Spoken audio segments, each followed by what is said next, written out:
আজকে খুবই আকর্ষণীয় ডালিয়া ফুল পিঠা রেসিপি নিয়ে চলে এসেছি। রেসিপিটা খুবই ভাইরাল হয়েছে, সবাই সবার মতো করে তৈরি করছিল, তাই ভাবলাম আমিও ট্রাই করি। আর এত সুন্দর হবে আমি ভাবতেই পারিনি। একদম দেখে মনে হচ্ছে না যে একগুচ্ছ ডালিয়া ফুল আমার বাসায় চলে এসেছে, এতই সুন্দর লাগছিল দেখতে। আমার তো খেতেই মন চাচ্ছিল না, মনে হচ্ছিল কীভাবেই রেখে দেই।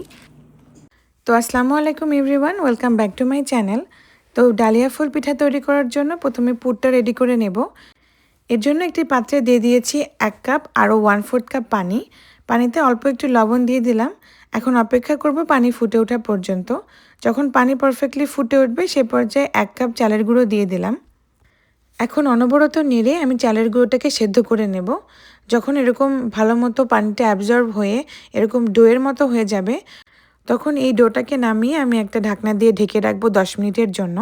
আর এই 10 মিনিটের ভেতরে আমরা পুরটা রেডি করে নেব। এজন্য একটি প্যানের ভেতরে দিয়ে দিচ্ছি 1/2 কাপ নারিকেল কোড়া। ফ্লেভারের জন্য এখানে 2টা এলাচ আর অল্প একটু দারচিনি ব্যবহার করলাম। সাথে মিষ্টির জন্য আমি এখানে 3 টেবিল চামচ গুড় ব্যবহার করেছি। অল্প একটু পানি দিয়ে দিলাম যাতে গুড়টা ভালো মতো গলে যায়। যখন গুড় ভালো মতো গলে যাবে সে পর্যায়ে আমি এখানে 1 চামচ ভরে দিয়ে দিচ্ছি গুঁড়া দুধ। চেষ্টা করবেন এই গুঁড়া দুধটা ব্যবহার করতে, এতে শাহি শাহি একটা ফ্লেভার আসবে, খুবই ইয়ামি হয় খেতে। এখন 1 চা চামচ ঘি দিয়ে অনবরত নেড়ে পানি শুকিয়ে যাওয়া পর্যন্ত অপেক্ষা করব। যখন পুর থেকে ভালো মতো পানি শুকিয়ে যাবে সে পর্যায়ে আমাদের পুরটা রেডি হয়ে যাবে। দেখুন এরকম যখন ঝুরঝুরে হয়ে যাবে সে পর্যায়ে আমি এটাকে নামিয়ে নেব। আর এদিকে আমাদের ডোটাও সেট হয়ে গেছে। তো এই তো দেখুন ডো সেট হয়ে গেছে আর একটু হালকা ঠান্ডা হয়েছে।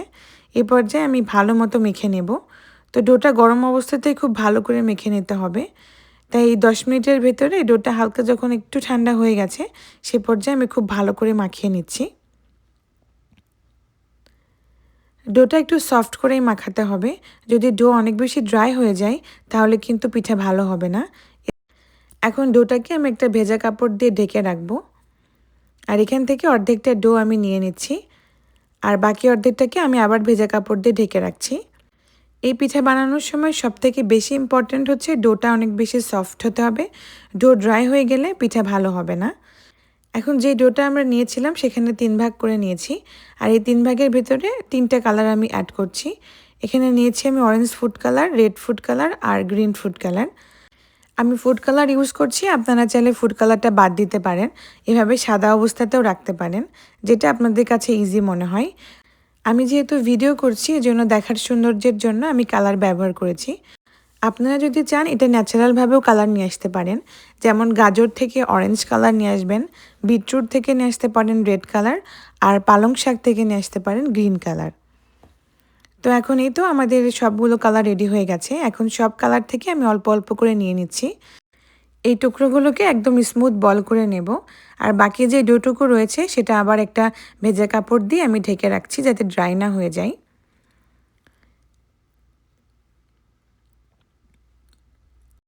বলগুলো তৈরি হয়ে গেলে একটা সাইডে রেখে দিচ্ছি। এখন অন্য একটা পাশে আমি আরও একটু ডো নিয়ে নিয়েছি। যে সাদা ডোটা ছিল সেখান থেকে নিয়েছি একটা সাদা ডো, একটু বড় করে নিয়েছি। এখন অল্প একটু চালের গুঁড়া ছড়িয়ে দিয়ে এই ডোটাকে আমি একটু রুটির মতো বেলে নেব। খুব বেশি পাতলা করার দরকার নেই, মোটামুটি একটা পাতলা রুটি করতে হবে। এখন এরকম একটা কুকি কাটার বা এরকম বয়ামের ঢাকনা দিয়ে এভাবে কেটে নেব। এই যে দেখুন, এখন এই যে আমরা 3টা বল তৈরি করেছিলাম সেই 3টা বল এই রুটির মধ্যে দিয়ে দিচ্ছি। এখন এই রুটিটা খুব ভালো মতো এরকম করে চারিদিক দিয়ে গুছিয়ে নিয়ে এসে এভাবে সিল করে দিচ্ছি। দেখুন আমি কেমনটা করছি। এবার মুখটা ভালো মতো বন্ধ করে দেব। এরকম হাতের সাহায্যে ঘুরিয়ে ঘুরিয়ে ভিতরের মুখটা আমি ভালো করে বন্ধ করে দিয়েছি। রুটির যে অংশটুকু পড়ে রয়েছে সেটা দিয়ে আবার রুটি বানানো যাবে। এখন আমাদের এই ডোটাকেও একটু বেলতে হবে। তো এই অবস্থায় বেলতে গেলে একটু প্রবলেম হয়। তো এই জন্য ডোটাকে আমি একটা পলিথিনের উপরে দিয়ে দিচ্ছি। তার উপরে আরও একটা পলিথিন দিয়ে দিলাম। এবার একটা প্লেট দিয়ে এভাবে চাপ দিয়ে নেব। দেখুন এই যে বেলা হয়ে গেছে। এ পর্যায়ে খুব একটা বেশি পাতলা বেলা হবে না, একটু মোটাই রাখতে হবে। এখন আমরা যে আগে থেকে পুর রেডি করেছিলাম সেই পুর থেকে অল্প একটু পুর ভেতরে দিয়ে দিলাম। এখন এটাকেও ভেতরের দিকে এভাবে পুরটা চেপে চেপে ওপরের মুখটা এভাবে আটকে দেব। এই যে দেখুন ভালো মতো আটকে দিতে হবে।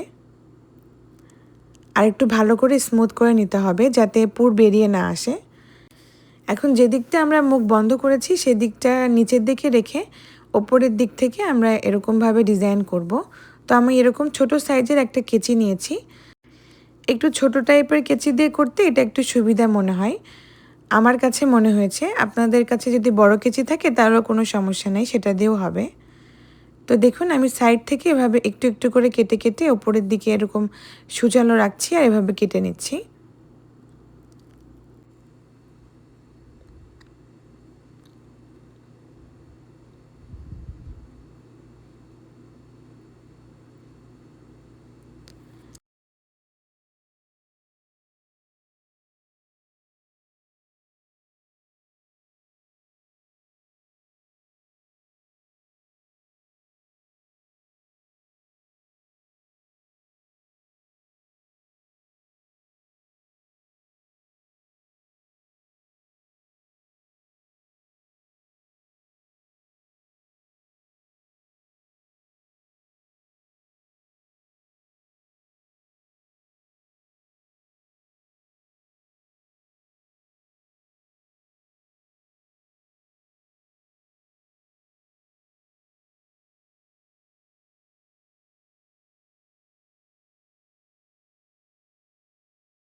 এই তো আমাদের একদম আকর্ষণীয় দেখতে ডালিয়া পিঠা রেডি হয়ে গেল।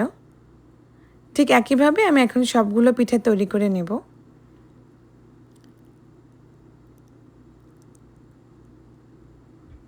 আপনাদের বোঝার সুবিধার্থে আমি আরও একটা পিঠা তৈরি করে দেখাচ্ছি, দেখুন। ঠিক একইভাবে এরকমভাবে কেচি দিয়ে আপনারা কেটে নেবেন।